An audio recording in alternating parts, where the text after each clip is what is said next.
হ্যাঁ এভরিওয়ান, আজ আমি তোমাদেরকে একটা জিনিস দেখাবো যেটা আমাদের বাড়ির চারপাশে প্রচুর পরিমাণে আছে, কিন্তু আমরা অনেক সময় তার নামটা আমরা জানি না আসলে কি। কিন্তু সেই জিনিসটাই আমরা অনলাইন থেকে অর্ডার করে আমরা ইউজ করি। তো তার মধ্যে একটা জিনিস আমি তোমাদের সঙ্গে শেয়ার করব। সেটা আমিও রিসেন্ট জেনেছি, এর আগে অনেক দেখেছি কিন্তু নামটা আমি জানতাম না। খুবই প্রয়োজনীয় একটা জিনিস, আমাদের খুবই প্রয়োজন। আর তোমার দেখাচ্ছি, চলো।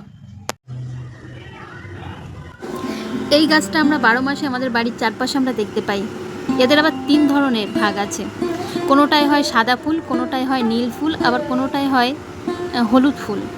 এই 3 ধরনের ফুল আমরা কিন্তু দেখতে পাই। এটা কিন্তু খুব সুন্দর কাজ করে। আর আমাদের মেয়েদের হোক ছেলেদের হোক, একটা সব থেকে বড় সমস্যা হলো চুল পড়ার সমস্যা। এই গাছের রস যদি আমরা নারকেল তেলের সঙ্গে ফুটিয়ে আমরা ইউজ করতে পারি, তাহলে আমাদের চুল পড়া একদমই বন্ধ হয়ে যাবে। আর তাছাড়াও এটা থেকে কিন্তু নতুন চুল গজাতেও আমাদের অনেক সাহায্য করে।